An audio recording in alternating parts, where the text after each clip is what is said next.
y la conservación, ¿está bien? Porque el lúpulo en flor se oxida muy rápidamente porque tiene expuestos todos sus aceites al aire y el mayor enemigo del lúpulo es el oxígeno, ¿está bien?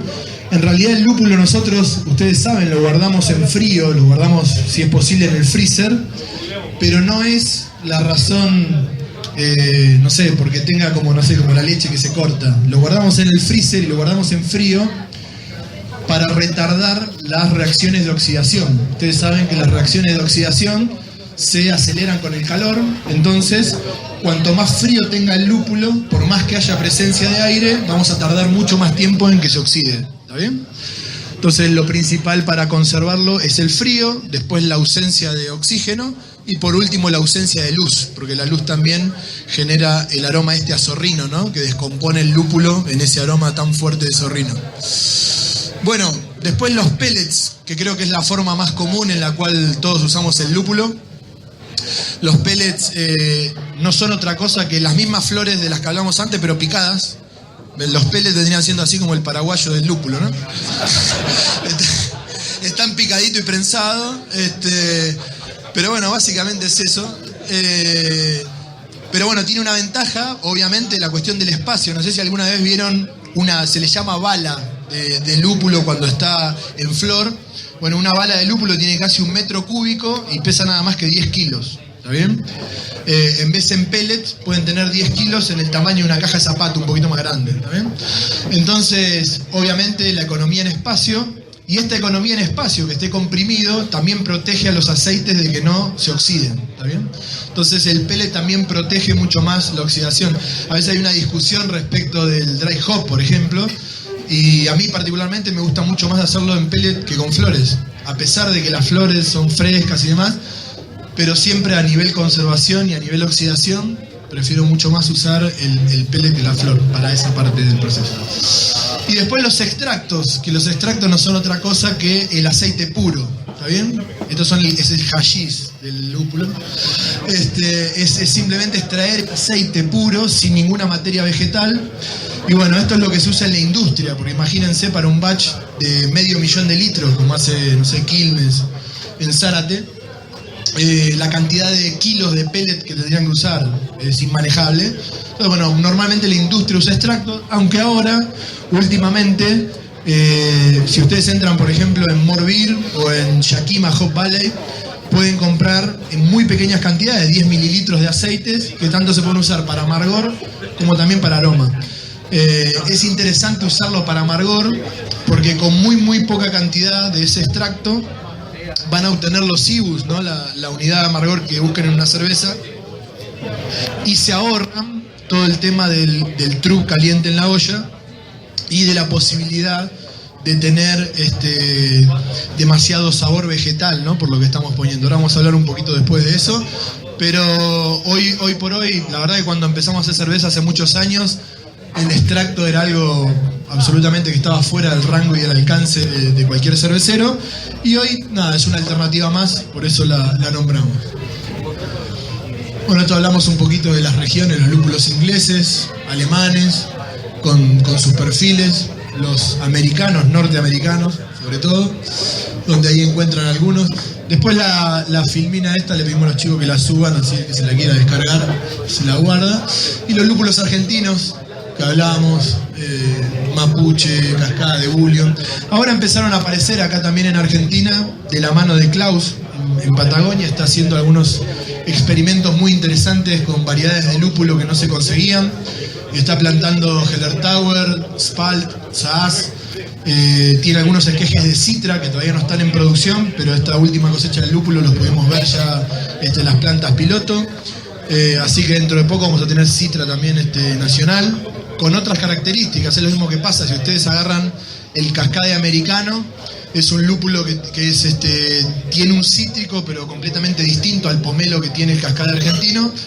Tiene mucho menos alfácidos. El Cascade americano tiene 5.5, 6 alfácidos como máximo. Cascade argentino siempre tiene 7,5, 8. Y tiene esta característica completamente distinta, porque así como pasa con la uva, pasa con el vino, el lúpulo tiene su propio terroir, ¿no? Entonces, la misma variedad de lúpulo, vos la plantás en otra zona y te va a dar una característica de aceite completamente distinta, ¿no? Por eso es interesante y nosotros desde Somos Cerveceros y desde la asociación estamos tratando de ayudar a los productores y mostrarles y contarles esto que pasa hoy acá, la cantidad de gente que hay interesada en el lúpulo y en probar cosas nuevas, porque, a ver, ellos tienen un negocio y que es un negocio encima a muy largo plazo. Ellos traen una variedad de lúpulo, la ponen en piloto, después la tienen que poner en siembra y para que eso esté productivo pasan entre 4 y 7 años, ¿está bien? Entonces, animarse a dejar una parte improductiva de su campo durante tanto tiempo con la apuesta de que en algún momento todos ustedes y todos nosotros le vamos a comprar lúpulo, la verdad que no es una decisión fácil. Bueno, Klaus, de Lúpulo de la Patagonia, tomó esa decisión hace 3 años y hoy está con unas variedades impresionantes, inclusive una que es una variedad nativa de ahí de Bolsón y que nunca había entrado en producción, que se llama Patagonia Red. El año que viene ya la van a tener y tiene flavor de sandía. Lo pudimos probar este año, es muy muy rico, muy muy rico. Se parece al Huel Melon, pero en vez de tener sabor a melón, tiene sabor a sandía. Bueno, hablemos de los IBUs y el amargor. También ustedes saben, todas las cervezas tienen amargor. En algunas cervezas, como una Scotch o una Irish, vamos a poner el mínimo lúpulo, una Doppelbock, para balancear y que no sea empalagosa. Y en otras cervezas, como en una IPA o una Pale, el lúpulo es protagonista. Pero todas las cervezas tienen que tener algún grado de amargor, que se miden en IBUs, y que este amargor depende de muchas cosas, ¿está bien? No depende solo de la cantidad de lúpulo que le ponga. Depende principalmente, estamos hablando de amargor, no de sabor y aroma, estamos hablando de amargor, del tiempo y la vigorosidad del hervor. ¿Por qué? Porque el aceite que tengo yo en el lúpulo lo tengo que isomerizar, ¿está bien? Por eso las adiciones tardías del lúpulo o el dry hop no agregan amargor, agregan sabor y aroma. Para amargor el lúpulo lo tengo que hervir y cuanto más tiempo lo hiervo, más amargor extraigo, ¿está bien? Por eso el primero y más importante valor que tengo que tener en cuenta para calcular IBUs es el tiempo, ¿está bien? Bueno, después vamos a hablar como segundo factor la densidad del mosto. ¿Está bien? La densidad del mosto es también muy importante porque si el mosto es más denso, a ese aceite le va a costar mucho más disolverse. ¿Está bien? Entonces, no es lo mismo la cantidad de lúpulo. Para la misma cantidad de IBUs, yo quiero 30 IBUs, si mi mosto tiene una densidad de 1100, voy a tener que poner mucha más cantidad de lúpulo, de exactamente el mismo lúpulo, que si mi mosto tuviera 1040. ¿Está bien? Porque en ese mosto 1100 me va a costar muchísimo más disolver esos aceites. Entonces la densidad del mosto es el segundo factor más importante para el cálculo de IBUs. Bueno, obviamente la composición de aceite, los alfácidos. Y acá es importante un tema. Casi siempre nos gusta usar lúpulos de alto alfácido para dar amargor cuando necesito muchos IBUs. ¿Está bien?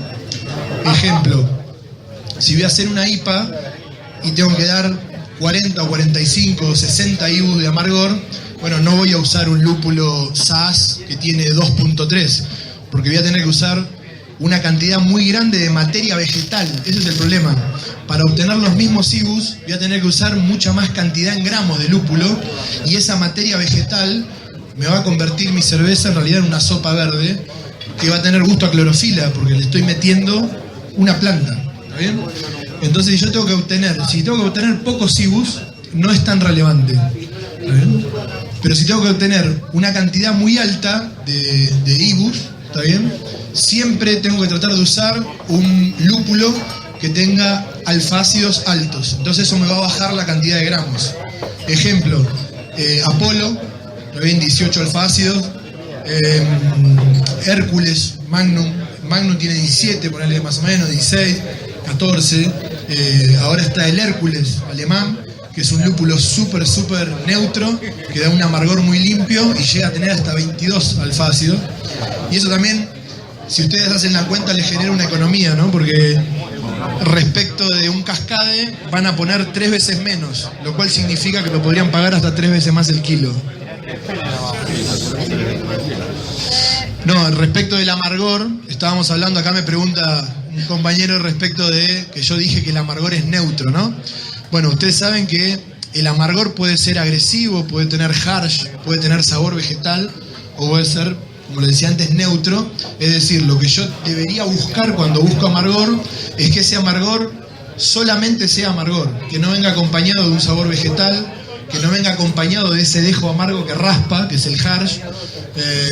Entonces, en la búsqueda de eso, lo ideal es usar la menor cantidad de materia vegetal posible y usar lúpulos. Por ejemplo, el Chinook es un lúpulo que tiene alto alfácido, pero la verdad que para amargor es durísimo, porque da un harsh muy importante. Lo mismo pasa con el Nugget. El Nugget argentino es un lúpulo que tiene 11, 12 alfácidos, pero la verdad es que yo no lo recomiendo para nada para amargor, porque es un lúpulo que cuando uno lo usa en amargor, raspa. Es un lúpulo muy agresivo y que deja un amargor como que perdura, como un sabor que no está bueno, que no es limpio y neutro. ¿Está bien? Bueno, sigamos. Flor, pellet o extracto, también depende de eso. Obviamente, si uso el lúpulo en flor, en realidad por gramo voy a tener menos cantidad de aceite que si lo uso prensado en pellet, o si lo uso en extracto, que estoy usando solamente el aceite. Entonces, bueno, también de eso depende. Depende de la geometría del hervidor en algún caso, porque ahí hay unas corrientes convectivas, no me voy a meter a explicar todo eso, pero bueno, también tengan en cuenta que importa la forma que tiene el hervidor para la extracción de aceites. Y el pH, las sales y los minerales, en realidad, es muy importante, porque a mayor pH yo tengo una mayor extracción de lúpulo, a menor pH tengo menos extracción de lúpulo. Siempre hablando mismo tiempo de hervor, mismo lúpulo y mismo mosto. Si el pH del mosto, supongamos en el hervor, está más cerca de 5,3, voy a extraer mucho más aceite de lúpulo que si el hervor está en 5,1, que es más o menos el rango que debería estar en el hervor el lúpulo, el mosto, ¿no? Entonces, ¿qué pasa? Pero, por un lado tenés el beneficio de la extracción con el pH alto, pero si por ejemplo terminás de hervir con un pH arriba de 5,3, digamos de 5,4, 5,5, no tenés coagulación y encima tenés ese sabor jabonoso, horrible de pH alto de cerveza terminada, que no está bueno. Entonces, otra vez, creo que nosotros, todos los que hacemos cerveza artesanal, estamos en la búsqueda de la calidad antes que la cantidad. Entonces yo prefiero ajustar mejor el pH, y si tengo que poner más gramos de lúpulo, pongo más gramos de lúpulo porque tiene menos extracción, pero lo ideal es tener el pH en el rango correcto. ¿Está bien?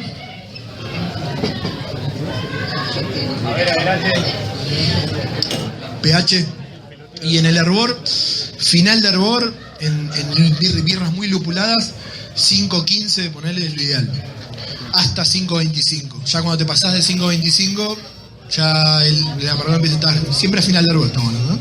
Y después, durante la fermentación, normalmente el pH vuelve a caer otro punto más. Entonces, cerveza terminada, 4,1, 4,3. ¿Puedes repetir semilla de último? Sí.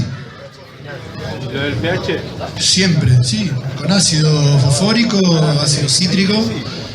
O lo podés corregir al revés, para arriba, con carbonato de calcio. De hecho, el carbonato de calcio en realidad no tiene mucho sentido. No, estoy tomando uva, gracias. En realidad el carbonato de calcio no tiene mucho sentido usarlo, por ejemplo, para corregir en macerado, porque no es soluble, lo mismo que el lúpulo si no está hirviendo. Así que echar carbonato de calcio en el macerado es como echar bolita de vidrio, no tiene ningún sentido. Para levantar el pH con carbonato, solo en el hervor. No me camina el...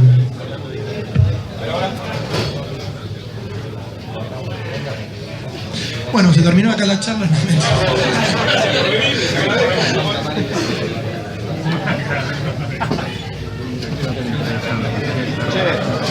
Che, alcalde. Ahí está. Bueno, te aviso y lo pasás vos de ahí, si no, no hay problema. Sí, no anda. Bueno, te aviso y la vas pasando. Bueno, vinimos a hablar de técnica de lupulado, ¿no? No estamos, ahí estamos. Ahora sí. Bueno, técnica de lupulado. Si lo que busco, hablamos al principio de que podemos obtener del lúpulo amargor, sabor o aroma. Bueno, depende de la cerveza que yo vaya a hacer. Si lo que estoy buscando es amargor, lo que voy a usar son dos técnicas, podría usar, que es First World Hop, que se llama, que es agregar lúpulo antes de que hierva la cerveza. Lo recomiendo también altamente cuando uno hace cervezas lupuladas, porque esto lo que hace, ese lúpulo que yo agrego antes de que hierva, en realidad lo que hace es captar el oxígeno que puede tener disuelto el mosto, y eso va a generar menos oxidación después, va a contribuir a la estabilidad de la cerveza en el tiempo. No sé si les habrá pasado a veces que hacen una IPA, cuando recién la carbonatan explota de aroma, y a la semana, a los 10 días, empieza a bajar. Bueno, esa bajada que tiene la cerveza muchas veces tiene que ver con los precursores de oxidación de los lúpulos, así que los lúpulos no estuvieron bien cuidados, y muchas veces tiene que ver con cuestiones de oxidación del mosto de la cerveza. Cualquier parte de oxígeno que yo incorporo en la cerveza, que incorporo en el mosto, después lo que va a hacer es oxidar el aroma del lúpulo, que el resultado de la oxidación del lúpulo es la desaparición del aroma. ¿Está bien? Bueno, y ahí lo que hablábamos antes, ¿no? El First World Hop generalmente lo que se agrega es un poquito, puede ser un 10, un 12% del lúpulo de amargor. El mismo lúpulo que voy a usar para amargor. Si voy a usar, supongamos, no sé, 50 gramos, separo 5, 6, 7 gramos y se lo tiro cuando arranco a mandar el mosto a la olla. Eso normalmente no se considera que contribuye para el amargor, porque cuando arranca a hervir, digamos, durante el tiempo que estoy llenando la olla no está hirviendo, con lo cual no estoy isomerizando lúpulo. Y normalmente uno cuando arranca a hervir lo que hace es espumar para sacar todas las impurezas y todo lo que aparece sobre el mosto, y ahí te vas a llevar gran parte de ese lúpulo que se disolvió.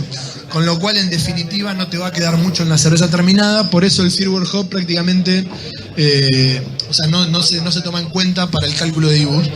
Solamente se considera la cantidad de gramos. En realidad, si hay alguna tablita para calcularlo, que es se considera como una adición de minuto 60 y la mitad de gramos de los que puse. Pero bueno, en realidad no tiene. Bueno, y adición, decíamos, no, minuto 90, minuto 75. Yo no les recomiendo agregar IBUs, o sea, en la búsqueda de IBUs, con adiciones intermedias. Las adiciones intermedias son para sabor, ¿está bien? La búsqueda de IBUs, si vos en una cerveza necesitas 50 IBUs, ponele 45 minuto 90. ¿Está bien? Salvo que estés buscando un sabor muy pronunciado a lúpulo, entonces es al revés. Vos decís, no, voy a agregar un lúpulo minuto 30 porque quiero el sabor, y ahí lo que se calcula, ahora vamos a ver más adelante, es la cantidad de gramos por litro para saber el sabor. Entonces, bueno, en una IPA voy a agregar 3 gramos por litro de sabor. Entonces, cuando lo pongo en la tablita, en el minuto 15, minuto 30, eso va a contribuir con algunos IBU, porque es mucho lúpulo, son 3 gramos por litro. Y entonces eso lo descuento y el resto lo agrego minuto 90 con el lúpulo que haya elegido para minuto 90. Normalmente nosotros en juguetes, y yo de mi época en Homebrewer, no hago adiciones entre el minuto 90 y el minuto 30, ¿está bien? En esa hora intermedia no hago adiciones. La verdad que las adiciones minuto 45, minuto 60, la verdad que lo único que contribuyen es agregar más materia vegetal. Si es para agregar IBUs, lo agregás en minuto 90, y si es para sabor o para aroma, lo agregás los últimos 15, los últimos 20. No tiene mucho sentido. Bueno, nosotros somos de esa escuela, por eso, para agregar sabor, ustedes fíjense que yo les pongo adición minuto 30 a 1, ¿no? Hasta antes de apagar el fuego. Para mí las adiciones de sabor es la última media hora. Del minuto 90 al minuto 30, nada de lúpulo. Van a tener cervezas mucho más limpias.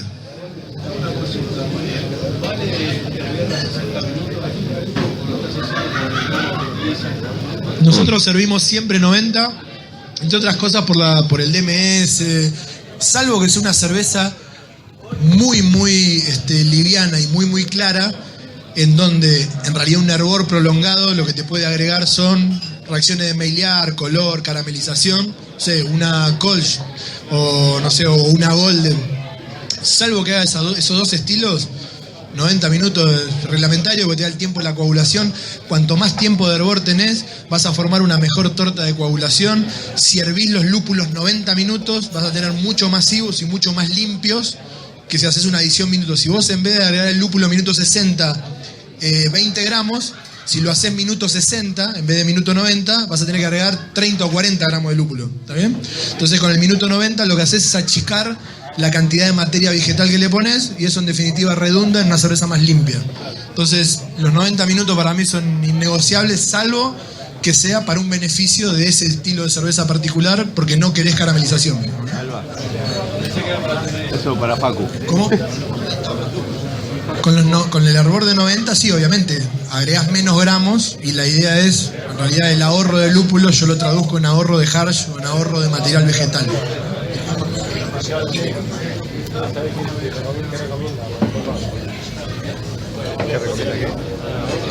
No, por eso, pero ahí tenés la diferencia. Acá me preguntan respecto de la edición minuto 60 o minuto 90 si redondea. En realidad no es que redondea. En realidad es, si vos minuto 60 estabas agregando 50 gramos de lúpulo, ese mismo lúpulo con esos mismos alfácidos lo agregás minuto 90 y vas a agregar 35 o 30 gramos. Entonces al tener menos cantidad de gramos tenés menos harsh, pero tenés los mismos IBUs. O sea, obtenés los mismos IBUs con menos material vegetal, menos harsh y después también tenés menos torta, menos true caliente, un montón de beneficios, ¿no? Podemos hacer mash hop. La verdad que el mash hop es una técnica que los cerveceros prácticamente no utilizan y nosotros la verdad que la utilizamos un montón porque se obtienen aceites en el mash hop que no los obtenés en el hervor porque son muy volátiles. Y acá sucede sí una oxidación buena. A 60, 70 grados hay aceites que son solubles, pero que si vos los servís se evaporan. ¿Está bien? Entonces ese sabor no lo vas a tener en la cerveza terminada. Si vos ponés el mash hop, ese lúpulo, lo que va a pasar es que ese lúpulo se va a oxidar, ¿está bien? Porque vos lo estás en contacto con el aire, recirculando y demás. Pero esa oxidación lo que va a hacer es dar un sabor completamente distinto. Se dice que es más redondo el sabor del lúpulo, es el mismo sabor del lúpulo, pero como mucho más redondo, sin arista, porque se oxida.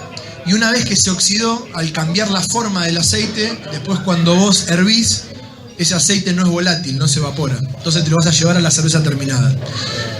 Parece un poco complejo, pero en realidad la idea de eso es obtener del mismo lúpulo un sabor distinto, ¿está bien? Que el que se obtiene en la olla o en dry hop.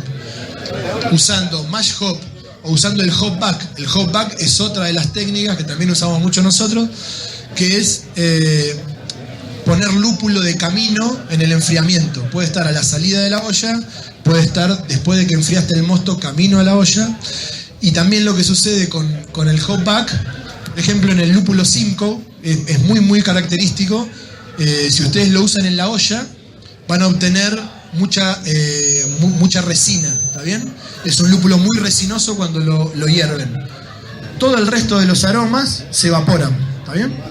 Cuando ustedes el Simcoe lo usan en dry hop, lo que van a obtener es sabor a frutas, como el amarillo o el citra. ¿Por qué? Porque los aceites que tiene el Simcoe frutados son tan volátiles que en la olla se evaporan, pero el dry hop no.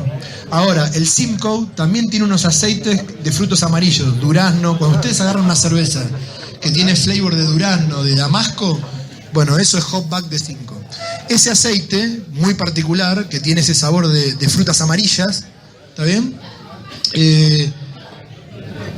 Solamente es soluble entre 40 y 70 y algo de grados. Entonces, si ustedes lo echan en el Whirlpool, en realidad lo que pasa es que es demasiado volátil y lo pierden. Y en dry hop no es soluble, porque ustedes están a 20 y pico de grados y necesitan más de 40 para solubilizar. Entonces, si no hacen en el medio del camino un hop back, el sabor ese a durazno o a damasco no se lo van a sacar nunca de ese lúpulo. ¿Está bien? Bueno, es muy rico el abanico de sabores, entonces yo los invito a que prueben distintas técnicas. Hagan más preguntas si puedo tomar cerveza.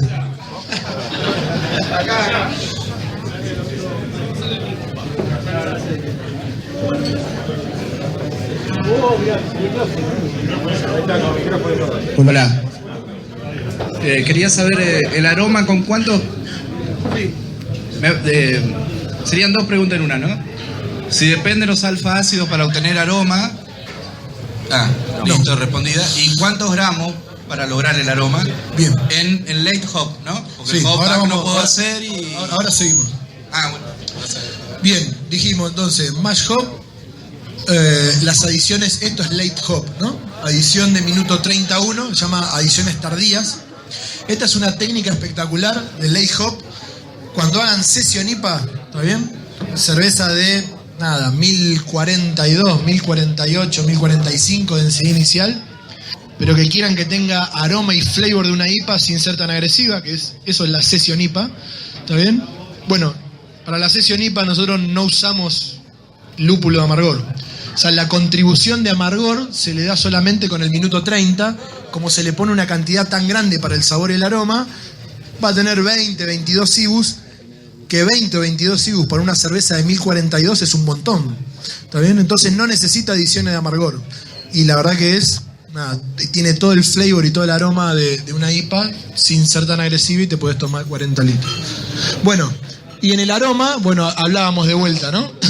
El mash hop, aparte de contribuir al flavor, también contribuye al aroma, por esto que le contaba de esa oxidación que se da en algunos compuestos. Late hop, lo mismo, ¿no? Estas adiciones tardías que voy a hacer no solamente van a contribuir en sabor, sino también van a contribuir en aroma. El hop back, lo mismo, es sabor y aroma. Y por último, que sí es exclusivo de aroma, es el dry hop, ¿está bien? Todos hemos hecho algún dry hop. Yo les decía que prefería los pellets por la cuestión de la oxidación, y el modo de hacerlo lo llama slurry hop, o hacer un barro del lúpulo, que esto es, ustedes saben que el lúpulo, como hablábamos antes, es muy muy compacto y es pesado. Si ustedes lo tiran directamente los pellets de lúpulo en la cerveza, el pellet se va al fondo normalmente o flota, pero no se disuelve. Y entonces imagínense que se están perdiendo todos los aceites que están adentro. Tienen que descontar todos esos aceites de los gramos que echaron. ¿Cuál es la solución? Tener un recipiente intermedio, ponen los pellets, los mojan en cerveza, traten de que ese recipiente esté barrido con anhídrido carbónico para no oxidarlo demasiado.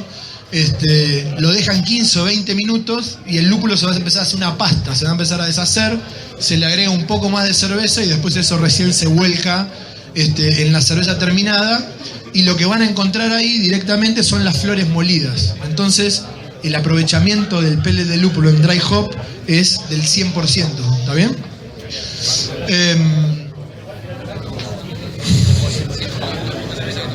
Siempre la misma cerveza, claro. Sí.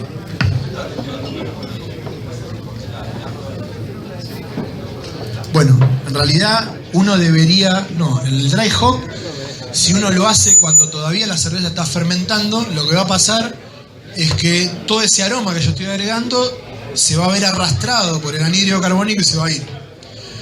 El momento ideal para hacer el dry hop es cuando quedan 4 puntos de densidad.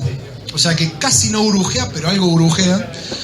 Porque en realidad lo que va a pasar es, como la levadura está activa, el oxígeno que incorporé, porque siempre voy a incorporar oxígeno, lo va a tomar la levadura, ¿está bien? Lo va a tomar la levadura que todavía está activa. Y no voy a perder tanto aroma porque ya está terminando de fermentar. Pero, si yo hice las cosas bien, en realidad voy a terminar de fermentar cuando me falten 4 puntos, tiene que ser el punto más alto de temperatura de la fermentación. La fermentación debiera ser una curva ascendente, donde las primeras 48 horas yo tengo que esa fermentación mantenerla bien controlada, cerca del rango inferior de temperatura, porque es ahí donde se forman los alcoholes pesados, los alcoholes superiores. Y una vez que en esas 48 horas me comí la mitad o un poquito más de los fermentables, ahí ya le puedo soltar la temperatura para que la levadura se mantenga activa todo el tiempo posible, y eso lo que va a hacer es digerir todos los subproductos, diacetil, acetaldehído, tomar el oxígeno libre y demás. Voy a tener una atenuación mucho más alta. Si levanto la levadura, son cervezas mucho más fáciles de tomar y mucho más limpias. Entonces, como bien decís, el momento ideal para hacer el dry hop es en el pico más alto de temperatura. Y tengo que tener una precaución que es uno de los grandes defectos que a veces uno encuentra en las cervezas que tienen hecho un dry hop, que es un sabor vegetal, como a pasto o a clorofila, y eso es muy típico cuando enfrío la cerveza con el dry hop puesto y la dejo 2-3 semanas con el lúpulo, ¿no? El mejor aprovechamiento de eso es mucha cantidad de lúpulo, poco tiempo. O sea, nosotros cuando hacemos el cold break, o sea, cuando enfriamos la cerveza que tiene dry hop, máximo 72 horas la estamos filtrando. Hay que retirar el lúpulo a 0 grados, o sea, está a menos de 24 horas el lúpulo a 0 grados. Sí.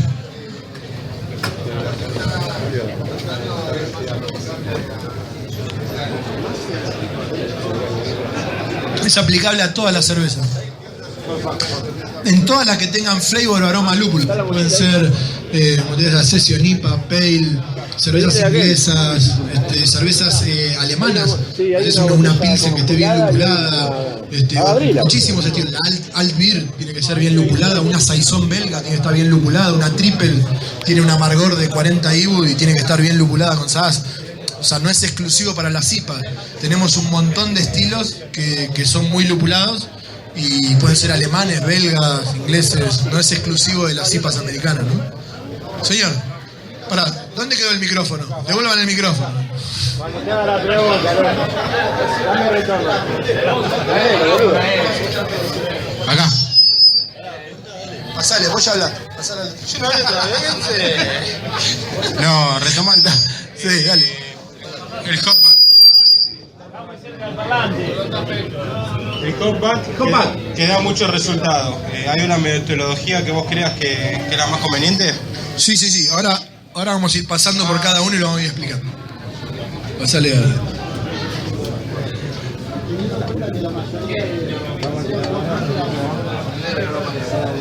¿Se apagó? Ahí está, dale. Teniendo en cuenta que la mayoría no filtramos, Sí. contabas vos que filtrabas. Sí. ¿Qué recomendás? ¿Qué malla o tela Nada. recomendás? Nada. Nada, porque le pones malla, le pones tela, manoseás la cerveza, le metés aire. Nada, eso, es enfriar rápido. Y lo que sí te recomiendo es hacer un trasvase. Una vez que el lúpulo también es como la levadura, cuando está así disuelto, que haces el slurry hop, el lúpulo cuando lo enfriás, decanta en el fondo y te queda una capa de lúpulo arriba de la levadura. Nada, trasvasá la cerveza y después dejala madurando 6, 7 semanas, lo que quieras, pero sacale el grueso del lúpulo. Una consulta, el lúpulo vos en frío, ¿qué lo dejás?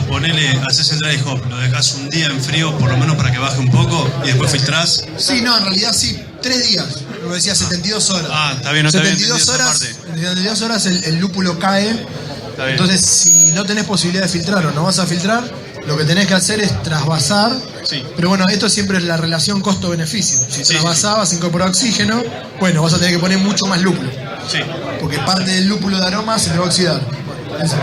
Siempre la lucha del cervecero es contra, digamos, cuando buscas cervezas lupuladas, la lucha del cervecero es contra la oxidación. Nosotros, bueno, o sea, para las IPAs, llegamos a usar en total un rango de 14 gramos por litro de lúpulo. ¿Está bien? Para hacer 1000 litros de cerveza usamos 14 kilos de lúpulo en total, entre la olla, y de esos 14 kilos, 6 kilos son de dry hop. Usamos 6 gramos por litro de dry hop. Y del late hop, o sea, la última media hora y hop back, usamos la otra mitad. O sea, entonces, usás 4,5 kilos. O sea que solamente en la olla, en realidad, usás un tercio de todo el lúpulo que tiene la cerveza.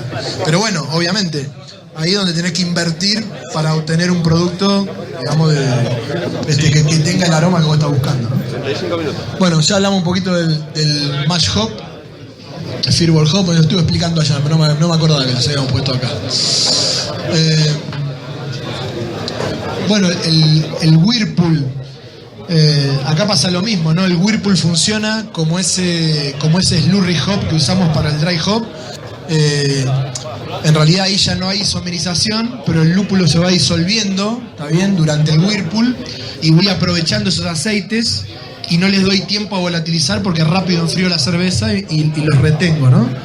Entonces, el lúpulo de Whirlpool a nivel aroma es de lo más importante. Incluso hay que usar, digamos, en Whirlpool la misma cantidad que yo usaría en dry hop. Nosotros en Whirlpool usamos 3 gramos por litro.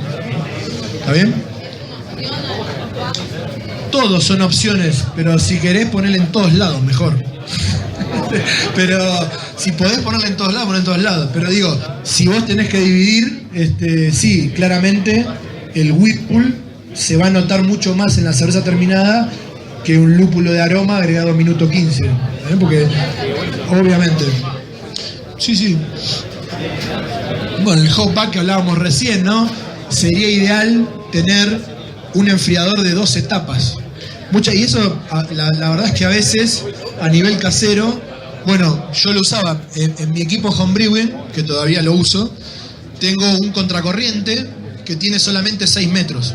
Y mi olla tiene 60 litros y uso agua corriente, entonces nunca llego a la temperatura pasando la primera vez. Pero ese es el único momento en el cual ustedes necesitan oxígeno en su cerveza. Pásenla 2 veces.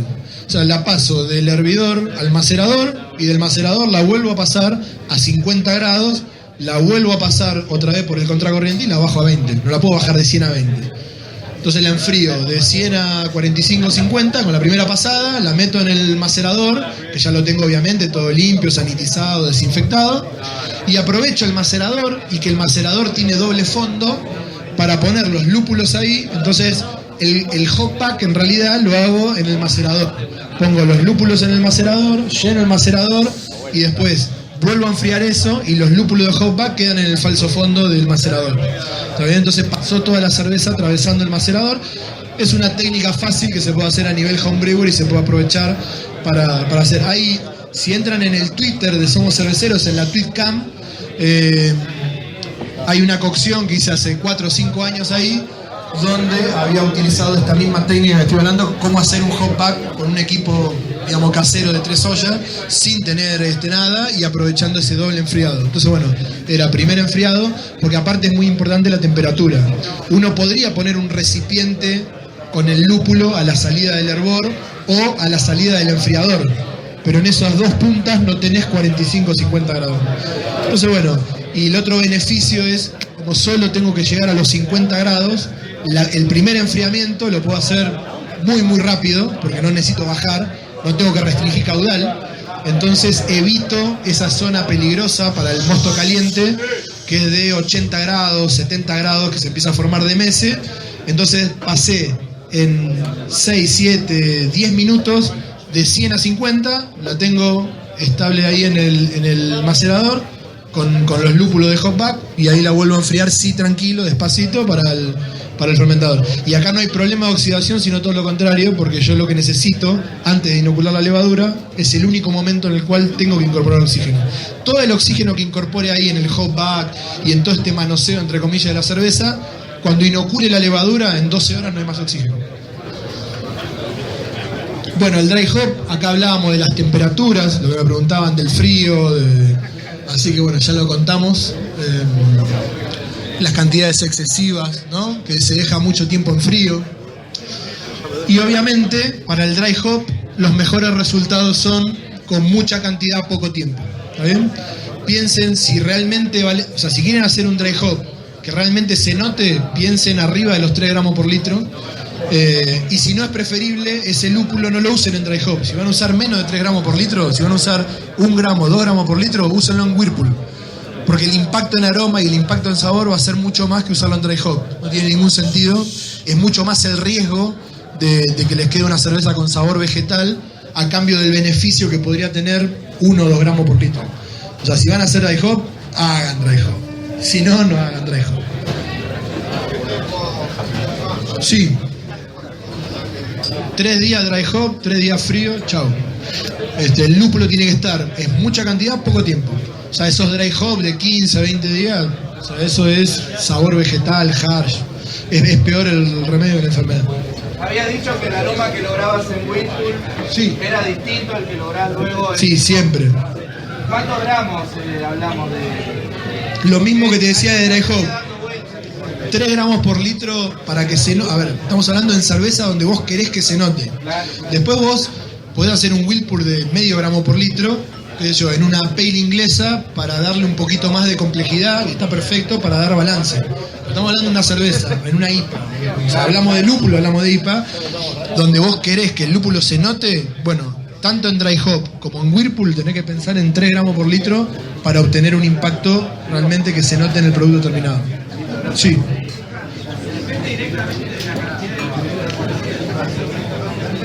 Sí, depende, el hash depende, pero lo principal del hash es la cantidad de lúpulo que pones y la variedad. Como te decía antes, el chinook, el nugget, no importa lo que pongas, te van a dar hash, porque el lúpulo, el aceite que tiene para el amargor es así, es agresivo, ¿está bien? Y tenés otros lúpulos como el Magnum, el Apollo, que dan un amargor mucho más limpio. Mismo el SAS vos podés poner mucha cantidad, son lúpulos que llaman lúpulos nobles, ¿no? Que son el SAS, vos podés poner una cantidad industrial de lúpulo en la olla y no te va a dar hash nunca, porque el aceite que tiene no tiene humulona, y bueno, o sea, claro. Y en realidad el aceite también se mide en, o sea, son humulona hasta la cohumulona, bueno, se divide en un montón de aceites, mucho más técnico, pero bueno, el contenido de cohumulona está directamente relacionado con el hash y eso depende de cada variedad, ¿está bien?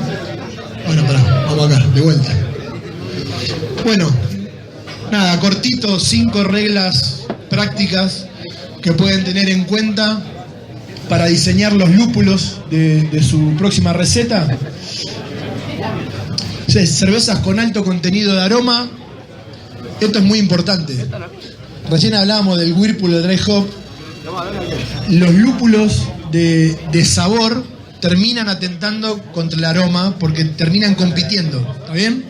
Si lo que yo busco es un impacto muy importante en aroma, hay que restringir las adiciones de lúpulo de los últimos del minuto 30 al minuto 10. Es preferible no poner, porque si voy a poner mucha cantidad en el Whirlpool, también me va a dar sabor, ¿está bien? Y si a eso le agrego más lúpulo de sabor, terminan compitiendo con el aroma. Entonces, bueno, en las IPAs, por ejemplo, lo que les decía antes, a mí me gusta usar minuto 90 y todo del minuto 10 al 0. O sea, no uso minuto 30, no uso minuto 40, 60 menos. ¿Está bien? Otro tip, en cervezas muy lupuladas, el total de las adiciones de sabor es equivalente a la adición de aroma, ¿no?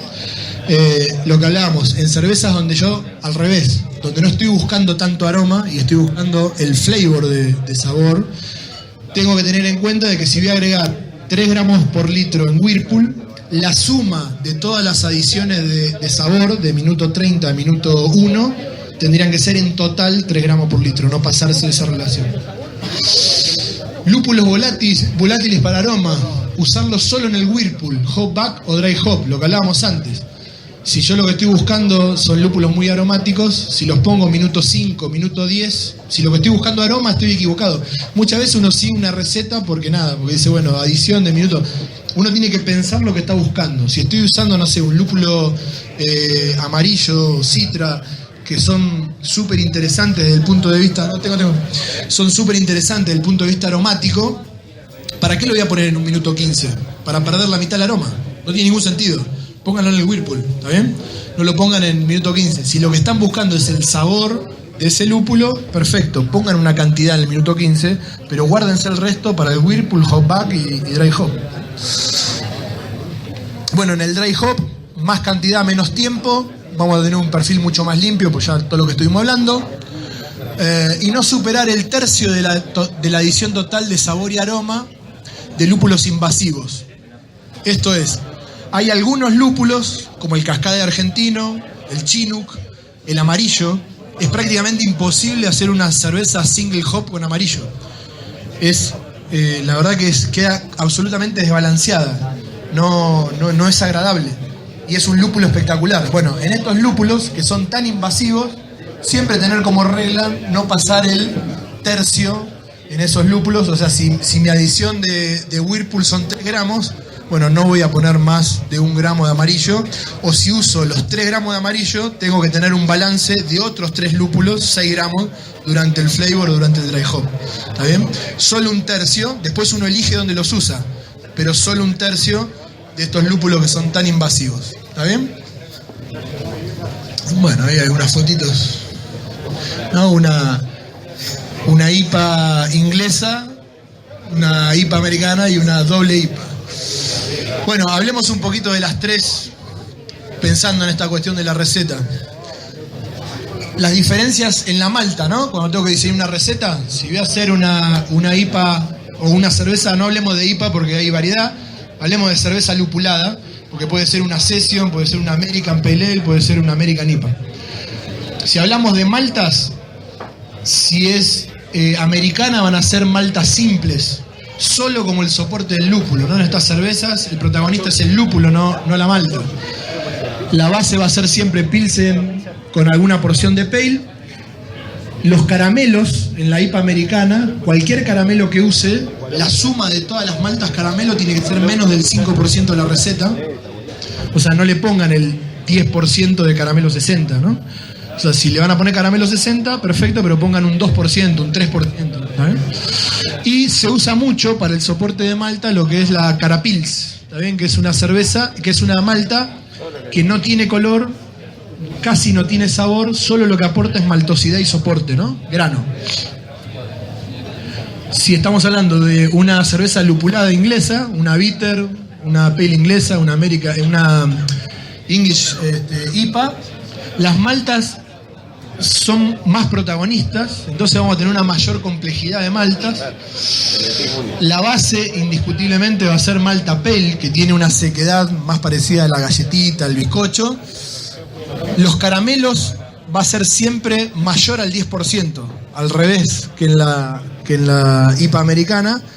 Para una buena IPA inglesa tengo que estar por encima 12, 15, 18% de maltas caramelo. Y siempre tenemos un porcentaje de Múnich y Viena junto con la Pale para dar esa sequedad final de grano que tiene la cerveza inglesa. Si hablamos de levadura, justamente lo que buscamos, los frutados que se buscan en la American IPA son los frutados que son derivados del lúpulo, no de la levadura. Entonces vamos a una levadura que sea baja en ésteres frutados y de alta atenuación, justamente para bajar el soporte de malta y que se destaquen más todavía los lúpulos. Ejemplo puede ser la S05 o la Nottingham, son las dos mejores candidatas de las que podemos conseguir.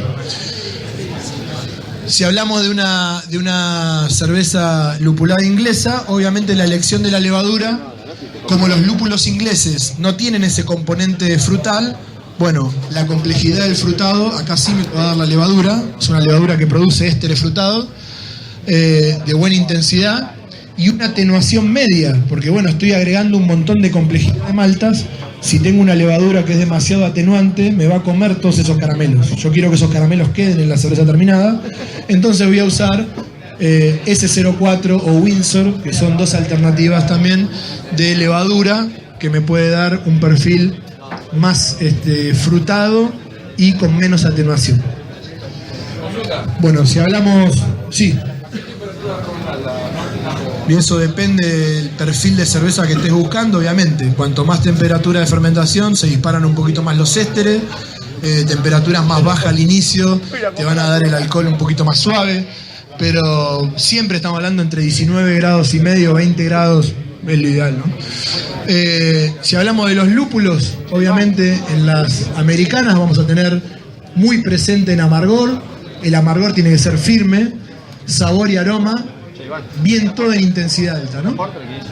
Bueno, Cascada de Victoria, Mapuche, se hizo lúpulos argentinos, Amarillo, Chinook, 5, Citra, ¿no? Todos lúpulos que tienen una personalidad muy muy fuerte y muy marcada. Si hablamos de cervezas inglesas, los lúpulos se presentan en una intensidad media para no obstaculizar la malta. Acá lo que quiero es un balance, como hablamos antes, entre las dos. Entonces voy a usar Ken Golding, Fugle, Saaz, Perlé, ¿no? Todos estos lúpulos nobles que tienen otro tipo de perfiles, terrosos florales, que van a ir muy bien con el caramelo y van a ir muy bien con los ésteres frutados de la levadura. Por último, el agua, para diseñar la receta. Bueno, saben que los sulfatos resaltan el amargor, los carbonatos también, pero el amargor es más áspero, entonces evitamos, ¿no?, los carbonatos en cervezas claras y muy lupuladas. Los carbonatos en realidad se usan más que nada en cervezas oscuras, ¿no? En stout, en porter. Los cloruros tienden a dar un sabor más dulce y redondeado, ¿no? Se usan mucho cuando hago cervezas inglesas. agregás cloruro de calcio y cuando haces cerveza americana agregás sulfato de calcio. Esa sería una regla práctica si parten de un agua que es blanda, ¿no? Que es muy blanda, a la cual le falten parte de calcio. Si parten de un agua dura, lo mejor es no agregar nada. Y si no saben o no están seguros de lo que agregar, siempre es mejor no agregar nada. Porque lo más probable, si agregan, es que le quiten balance, ¿no? Si el agua, ustedes la prueban, el agua para hacer cerveza, no tiene cloro y el agua está rica, listo. O sea, no se compliquen. Si tienen un análisis de agua con partes por millón de calcio, sulfatos, cloruros, bueno, hay muchos software gratuitos, Brewer Friends, cualquiera de esos.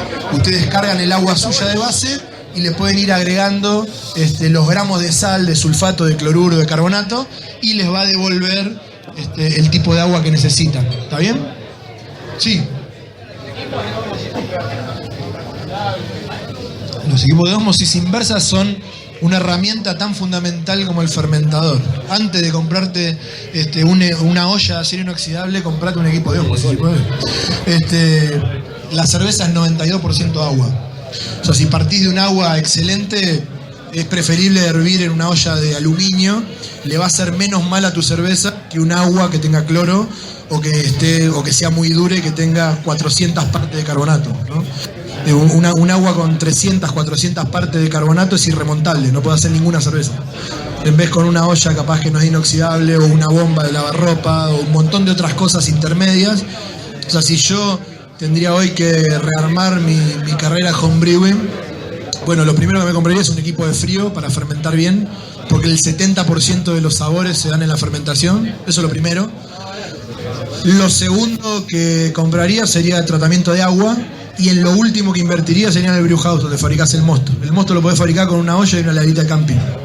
O sea, es el último lugar, y vos a veces ves que los cerveceros arrancan y lo primero que se compran son 3 ollas de acero inoxidable. Y fermentan en plástico, se sientan a rezar la temperatura que no suba, y usan agua, viste, capaz, no sé, eso, con 300 partes de calcio. Entonces, bueno, la verdad que por más inoxidable que pongas, la cerveza va a seguir remontable.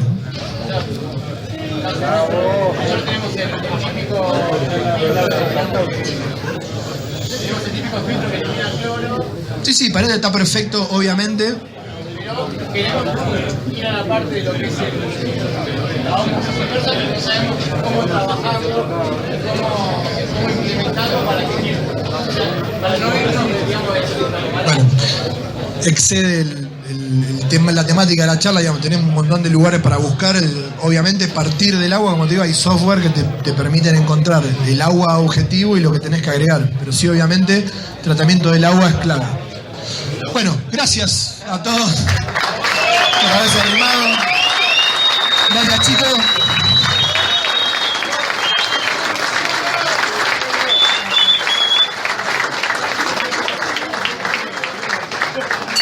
Bueno, nos quedamos por acá, así que si quieren preguntar algo voy a estar por acá, pero me voy a arrimar a la barra a tomar una cerveza. Muy bien.